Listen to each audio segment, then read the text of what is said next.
Hello everyone. I was just sitting here and editing, and I just figured we didn't even do an intro. So, welcome to my podcast. It doesn't have a name yet, but it will be like about animals, nature, spirituality, life's journey, and everything in between. So I just welcome you, and I hope you will enjoy. Just give me a brief about yourself, if you can. Sure. So a brief thing about myself. I was born back in the day, it was the Soviet Union. So really, it's not so long ago, but I have been always in love with nature. Like nature is my therapy. I always say it. So like I have been always in the nature. I've been a survival trainer. I'm a wilderness educator. Nature and the animals this is what I love, what I do. Like I don't say like I don't like humans, but if I have to decide between humans and animals, well, I'm sorry, humans, but the animals are here. So yeah, and an introduction. Otherwise, I have always been like in full on traveler and life enjoyer, purposely, completely living my life to the fullest. Always immerse myself with nature. I love to wrestle cavemen. I love to catch snakes by everything by nature, by hand, barefoot. If you can do it, like as natural as you can be. Like I love living in the forest. Like I have been more than 300 days a year in the forest, living in the forest. So I had the fox and the deer sleep with me, like literally in my arms, on my chest, the birds waking me up, the squirrels come and bring me food. I thought that's super sweet. Like you don't have to go out in the winter to get food. You know, you have all the animals that bring you always to the food.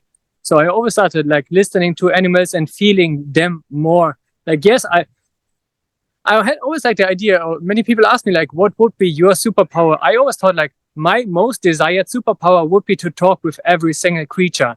Like, I don't care if it's a tree, if it's a plant, it's an animal. If I can understand the needs of them and what they want to tell me.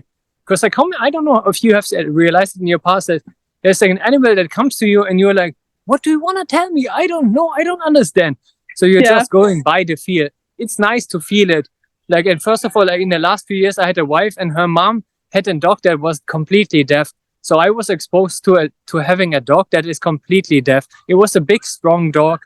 And the connection that we started establishing over the years was immense. I never thought that you can establish a relationship with a creature like a dog that deeply without having voice commands or whatever. It's just like really going by the feeling, but still understanding it would be epic. Yeah, and I want to tell you something. You can actually do that. You can actually do that. Yay! I mean, you can't really like talk like us humans do, but I mean, you're so in tune with nature. So I think you're probably doing it, but you're not realizing you're doing it. That was the thing for me. When I was smaller, I have always had the feeling of understanding animals better than humans. So that's why I reacted so strongly when you said that, because it's so true for me too. And we have one dog here. He's really old. He's like 16 next March, I think. Yeah, 16 next March. I mean, he's almost blind. He's almost deaf. But we have a really, really, really strong communication. And even people who don't really typically are in tune with animals, they kind of understand him because he's so incredibly direct. And I mean, it's impossible to tell what he hears and what he doesn't hear, because when we talk to them, we also talk to them telepathically. We send our intentions, our feelings, our thoughts. we send like everything. Everyone is different, but we kind of send pictures to them also. So they respond to that as much as our voice. And that's also the reason why you had that strong bond with that dog. Because you really tapped into that frequency. It's called the alpha frequency. And it's kind of one of those multiple frequencies you can reach when you meditate. But it's the one nearest to our regular consciousness. At least our regular consciousness for most humans. I don't know if it applies for me, and I don't know if it actually applies to you either. Because when I first learned about this, I just got an incredible realization that I'm actually living my life more in alpha than in beta. And beta is like our human here and now consciousness. And that's also kind of like, I've come to realize that's also kind of the flow feeling, the feeling of really, it's also the flow feeling. You kind of think that, maybe that's better, but it's not. Because you're here and now, but you're not really here and now, because you're in your own world, you're in your own frequency. And that's the thing I was trying to say to you, because I think you're living more in alpha. Also because you're in nature so much, and just the thing you told me about sleeping and having like a fox sleep with you. You had communication with the fox.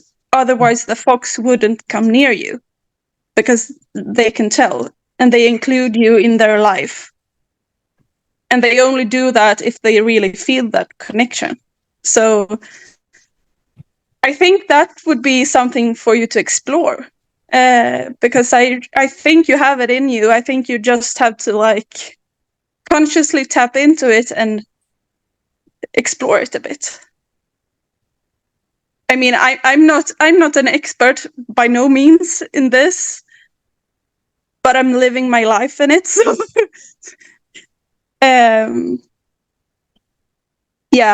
I think because the first time I heard about the telepathic animal communication, I was like, what? Isn't that obvious? Doesn't everybody do this? And no, apparently not. I feel you. So, I think I'm thinking about, I have some resources in Swedish, but I think I can find some resources in English for you too. Oh, that would be sweet. Yeah. I will just have to look up the Swedish version, because I have a nudge that there's also like a link for the English version there. So I will have to look up that for you later, because I really think you would enjoy that. Yeah, it's funny because like many times like it happens that even like people say like, oh, my cat doesn't like humans, especially men. My dog doesn't like, oh, my horse, you can't ride this horse. This horse has never been ridden by anybody else. And then I'm coming there, or like even the elephants, because as I was a young child, I decided instead of going on vacation with like other people, I was like, well, there's a circus right next to us. I just want to hang out with the animals. You know, there were elephants, there were camels, there were tigers. And I was like, I just want to take away their poop just to be close to them. And then like we became friends, like even with animals and tigers, where everybody's like, no, you can't do it. Like you can't open a door. It's like, I don't have to go through the door. I'm so tiny, I can go between those gate things, you know. I just slip through. And then they're like looking outside everywhere, and I'm like laying there with the tigers, like, oh, I don't know what's going on with you. I'm just It's having. like, oh my god! Even my dad, in the point, like we were once in a zoo, and he was like, Roman, you want to go and see the orangutans? I was like, sure. Like, and the moment I saw them, I just started like climbing up onto the tree, because I know like from this one tree I can go on top of the cage instead of looking through the outside. I was like, I just want to be on top. And then like the orangutans saw me, and they came up to me again, and we were just literally hanging out there. Like my arms are hanging down. I mean, from the consciousness of everybody else, like, this is crazy, this is dangerous, you can't do it, because they could drag you down like through this thing. I was like, well, why would the orangutan do something like this to me? I didn't feel any danger from him. No, We had. they wouldn't do it if they didn't feel threatened, or if they were ill, but then they would have done that to their carer also. So it's like, yeah. And This it's is a not like beautiful. we're promoting everybody to do it, because then there's a problem. But it's like, you have to be conscious, and it's the thing that if you're conscious, you actually can do like kind of insane things, because you have that ability to really tap into their way of being. That's the cool thing about when I first started to explore the animal communication thing also, because we had like an exercise that we got a card with an animal, and then we got an exercise that we would go into alpha and then like be that animal. We dropped into that animal and felt how it was to be that animal. And it's incredible what you get, what information you get when you do that. And it's for some people, it may sound completely crazy and completely like you're just imagining things, blah, blah, blah, blah. But when you do that, you can do that with other animals too. I did it with a hippo, so I couldn't really like fact check my answers and my feelings, but you can do it with other animals too, and then get like the animal owner or carer or something to give you feedback on what you had received. And I've done that too. And it's so cool when you really get such specific information.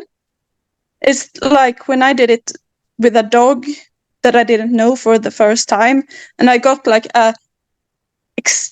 an really, really detailed view of like a fireplace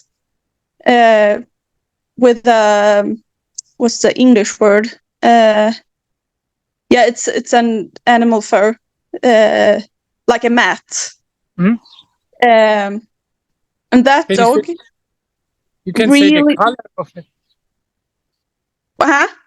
You can maybe explain like the color of it. This is how I always do it. Like if I can't find something, I try to describe it, and then the answer comes.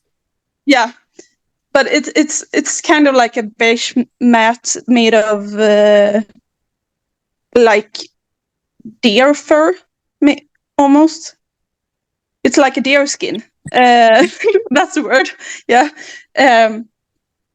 On the floor, and then there's like a sofa and such. But that dog really, really, really enjoyed to lie on that mat in front of that fireplace in a little cottage in the woods. And she also really, really liked to sleep under the stairs. And she loved to, and then some obvious things, because she's that kind of dog, but she loves to chase things and like apport stuff and things like that. But that picture of that fireplace and that deer skin, that was so clear to me. And I asked, we just handed each other our readings afterwards, And he's like, oh my God, yeah, it's exactly like that. So that's a really cool exercise to do, because no, not everything will match, but the rule is like 80% matches and 20 doesn't, because you can misinterpret signs and such. But that's also a thing with just doing it. You kind of learn to interpret your own signs also. Mm-hmm. So yeah. And I think, yeah, that was another example from the animal communication thingy. Because Wow. I would just want you to think back on if you have actually done this. Any of this I have told you about. Have you done any of this subconsciously, you think? Subconsciously, yes. Like sometimes there were like these pictures in my head, but I did not know what's going on. So it's like, especially like I started like doing Reiki. I don't know if you're familiar with the Reiki energy. So I'm a Reiki master since 12 years. And after I started doing this, there was so much more. There was like so much more communication, especially with wildlife going on. One time it's like, what? I was wondering, because like this is obviously not something that everybody experiences. And I was even confused myself, because there's so much going on. Like, how is this possible that I see all of this now? Like, no, that can't be true, right? But yeah, it's like, no, that must be my imagination. I have a great imagination. definitely, like people always have said, like, oh, Roman, like you are like a visionary. Yes, I can envision things, but sometimes I can feel them too. And especially Yeah. for me, then the part, like once the feeling comes into this, like, no, this is actually true. Then like it's like the inside of me is like almost screaming at me. Then it's like, okay, maybe I should not say this is wrong and say this is not real. So yeah, Yeah. I So definitely I want to make this like consciously. Thank you for this idea, because like that would yeah. be nice. I mean, like sometimes like I'm here on the river right now where my mom lives, and there's like always like these swans or like a nutria. It's like this kind of like a big ginormous rodent type of. And I was like, hey, you Yeah. know what? You can come to me whenever you feel like it. And there's many times like I'm doing like the morning videos, and they're like literally around my feet suddenly, or like nesting. And it's like, I mean, I've said it out obviously loud to them, because Yeah. it, Because I, that's kind of the thing we're doing, and that's also one of the things that I feel kind of gets mixed up, because people like, yeah, I'm gonna include you now, me and you, we kind of speak things out loud, but we're also telepathically saying it. So some people say, no, you're not supposed to say it out loud. You're just supposed to say it energetically. But I mean, why? You can do both. right? And maybe some people need to do it that way to really know they're in the right frequency. But I think we're actually in that frequency more. So we don't really have to do it that way. I mean, rules are not meant to always be followed. Oh, you speak to my heart. Like I'm like the rule bender. Always like, you know, I come from a Germany, from a place where we have rules for rules. And it's like, to a free person like me, it was the worst. That's why I needed to escape Germany, and that's why I'm leaving Germany again. Because Lovisa, there's like so much going on here. There's like, no way. Like there's like literally people here that are complaining about me physically, not to me. They go to my mom and say like, oh, he's outside watering the plants. Well, this is great, right? I'm taking care of the plants for my mom and all the neighbors around. But what they're complaining is that I'm walking barefoot. Like, why is he doing it in the morning at 6 o'clock? Like the sun is not even out. Well, this is the best time ever to do it. Why is that their problem? Why does it bother them so much? I Sorry, there's a don't boat get right it. now coming by. Sorry. Look at this. Oh, so cool. Yeah. It's kind of cool. It's my mom always calls it like her paradise, and like it's like living on the sea. I was like, oh no, I'm sorry, but it's not living on the sea, it's living on a canal. Yeah. But it's beautiful. Sorry. I hope it's not too loud right now. No, I can hear you completely fine. I don't hear the thingy in the background at all. Actually, that's cool. It is also like my closest point. Had to go out, and like on the other side, there's like this primary school. It's like the kids that go like to learn how to communicate and to verbalize. And oh my God, Lovisa, I tell you, like they learn to verbalize really well. I wish it would be more telepathic with the kids too, like screaming like on. I mean, nowadays they have silent parties. Why can't they make like silent school breaks? I would appreciate it. Yeah, but it's kind of a part of growing up, I think, finding their voice, and that's all actually kind of a good thing, also, because not all countries really allow them to be verbal. So No? I think it's a good thing, but I get it. I mean, at least I'm waking up, like they are not like the ones that wake me up. My sister, like she's living like here, like a couple blocks away, and she built her house in the beginning. They purchased the property and they said like, okay, like here in front, there comes like an elderly home. So my sister's like, oh, I will have finally peace, an elderly home. These people are always quiet. And Lovisa, what came was the kindergarten. And like the kindergartners, like the teachers, they are the instructors. They teach the kids like to go out and let everything that they start in the day, that they let all the emotions out. So literally like at 7:00, like the kids all go and scream, and my sister is so not happy with it. I say, oops. Sorry, not sorry. Oh my God. But that's a great practice, actually, to really encourage the kids to let their emotions out, because that's not really something I've heard about in the school environment, actually.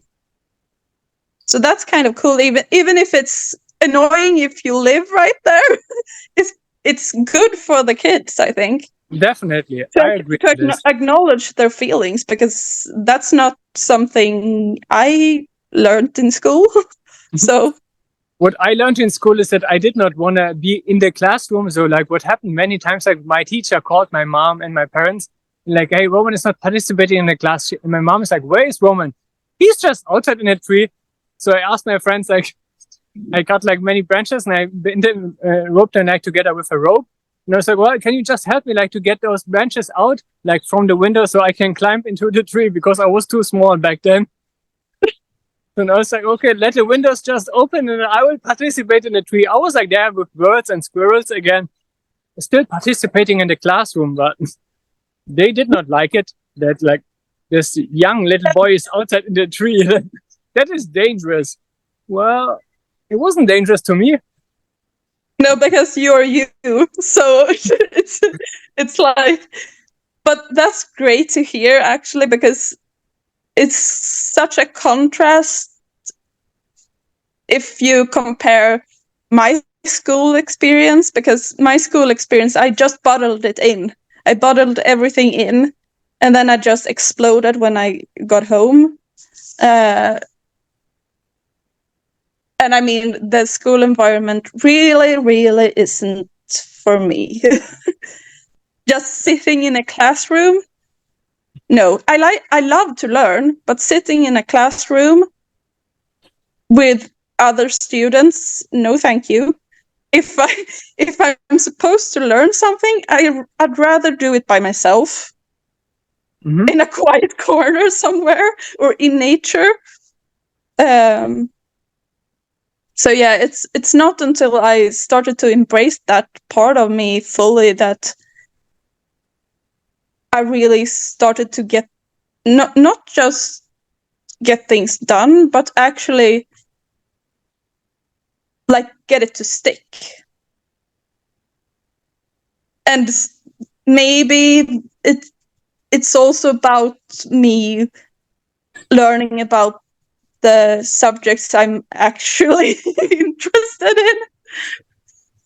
It's like the fact that during my whole school experience, I wasn't able to take notes at the same time I heard the teacher talk, because it just went in there, out there, and then I just wrote down like half a sentence, and then I'm lost. So it just didn't work. I had to just listen to have a chance of something sticking.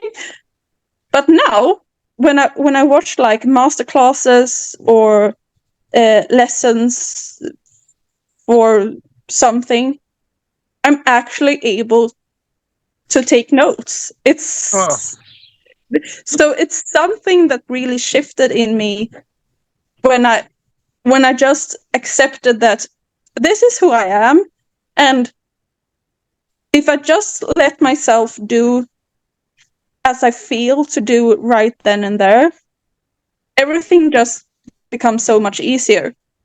Because sometimes when there's lessons and master classes and webinars and stuff, I'm outside, I'm taking care of my animals at the same time. Sometimes I'm in my car, and sometimes I'm actually sitting down and writing. So it's yeah. But it's cool to hear your experience, to actually be able to embrace yourself kind of from the start, because it's been such a long journey for me. And I'm sure you haven't had it easy,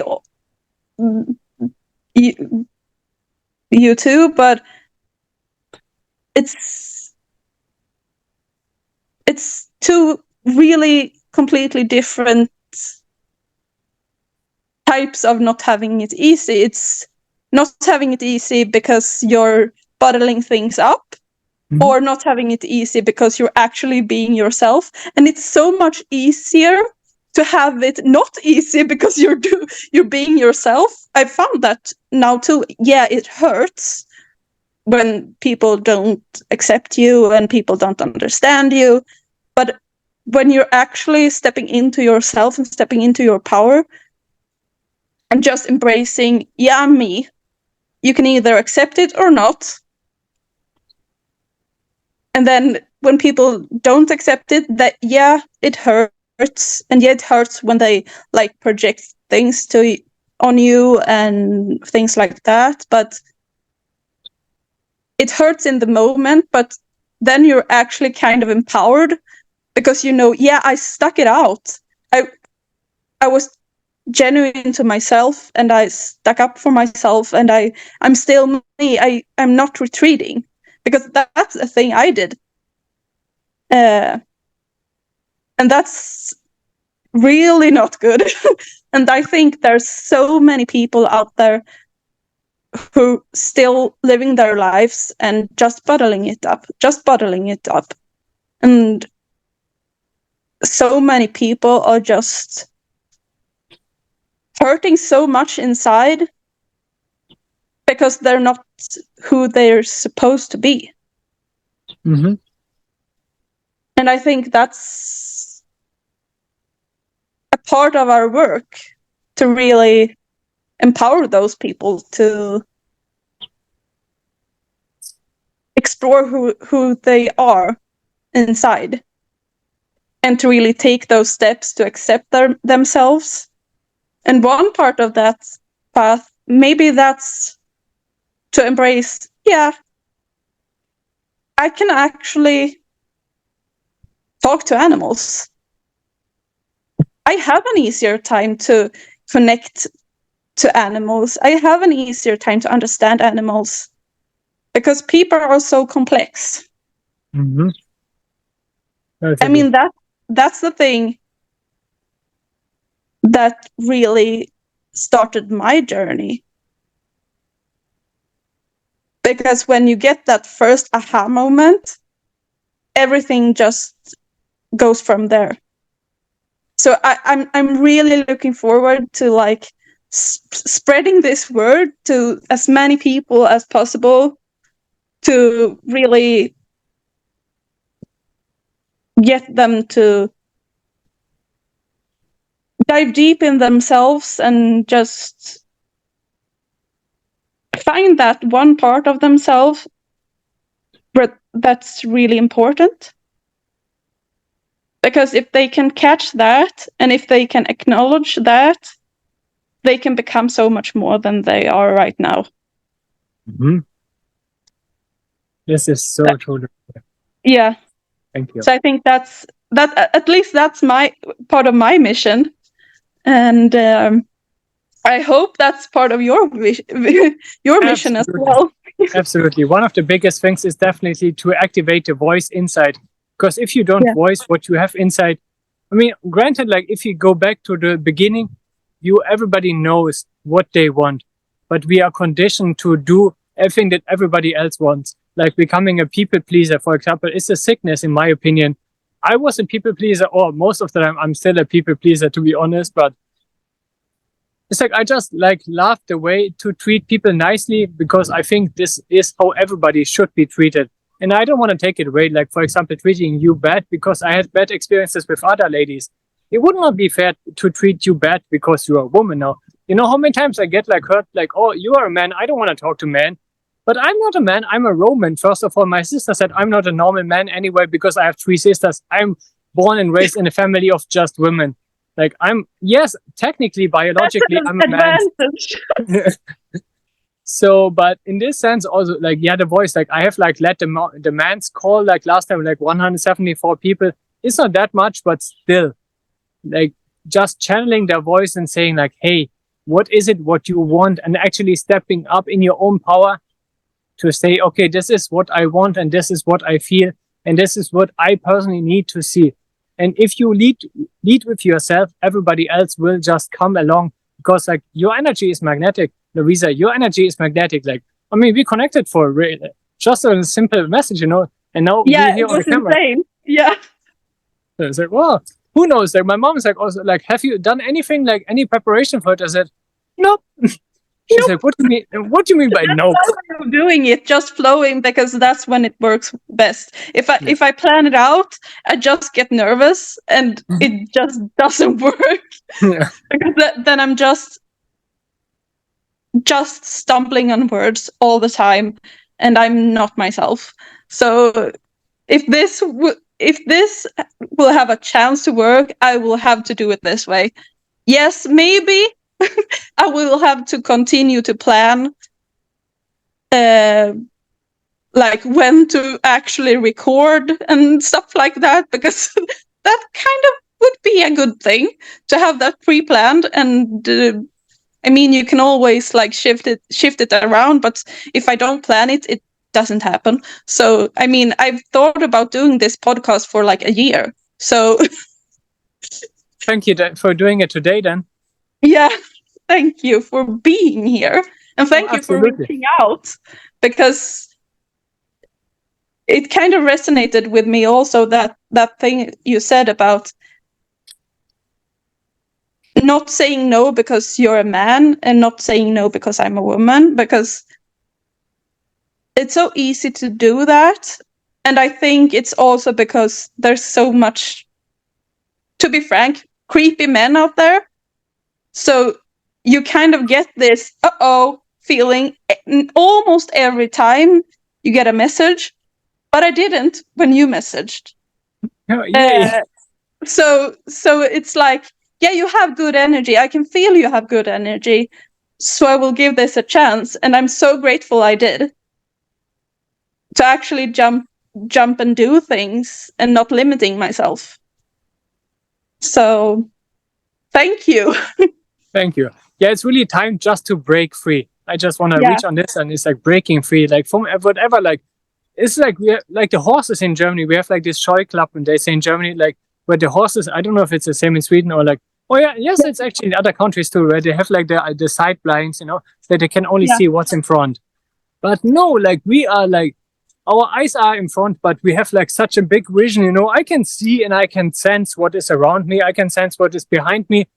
And you know, the same thing with the animals, you know, an animal doesn't have to look all the time constantly like super nervous and afraid what's going on. No, they feel it already. You can see in the forest, if a deer looks up, so they use so much more senses than we humans do. So to say, but I don't want to bash on humans, because there's still lovely humans out there like you. It's like, yeah, but it's just bringing humans back to reality. Like, we're not these high and mighty beings. Yeah, we have brains who have invented lots of stuff, but we're not physically or even consciously the highest beings. We're not, and you have to accept that to really be yourself. Also.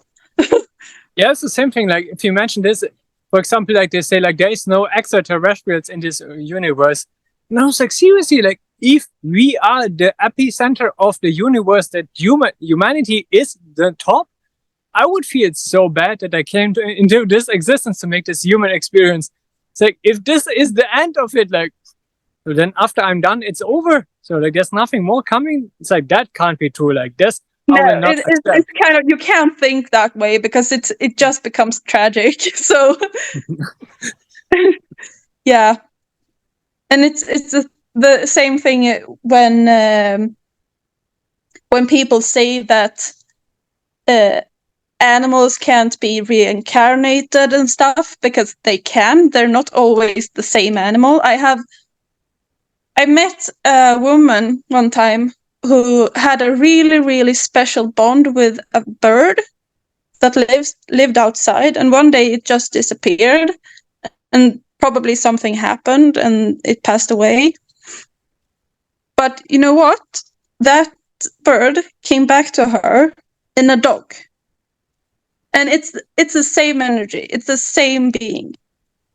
And I think so many people don't realize until they're actually met with it. And that... I have so many goosebumps right now. Yeah. And that's so true. That's also the thing that can really wake people up when they encounter things like that. Because I've met people who really isn't so spiritual, and even them are like, oh my god, my dog is back, or oh my god, my hamster is back. Yeah, you know, it's so cool. And that's also, if we weren't able to tap into this telepathic communication, we wouldn't really be able to tell either. So I'm just looking for people to really acknowledge that they're actually doing it. They can't deny it because they're doing it. So yeah, you do the same with me, Lovisa. Like, oh, by the way, you can do it. It's like, oh yay. Yeah, I'm like, I'm just hearing you talk, and like, yeah, you had like wild animals sleep with you out in the forest. You climbed onto the orangutan thingy. And then you're like, oh, I wish I could just talk to animals. I'm like, you're doing it right now. So you know. That's true, yeah. Probably because I've cited, like, it's the manifestation thing again. So, well, I've cited like so many times, like over and over. I'm 38. Probably I've said it like for more than 45 years already, like that. I want to talk to animals, so longer than I'm old. But there you go. I got it. Yeah, you really can. And I think that would be a wrap for this episode, because I think we just tied the knot really well. I would just like to know from those who are listening right now, what's your biggest takeaway? And have you ever done this subconsciously? Take a really big look at your life and reflect, because I can almost guarantee that you're actually way, way, way, way more connected to everything around you than you would ever think. So thank you for listening, and I will see you another week. And I hope that you, Roman, would like to join me another time. I would love that. Please. Because this was such a great conversation. Yeah. Just press subscribe and you will get a notification when we're live next time. And yeah, have a great time. Oh, and here's my dog. She wants to say hi.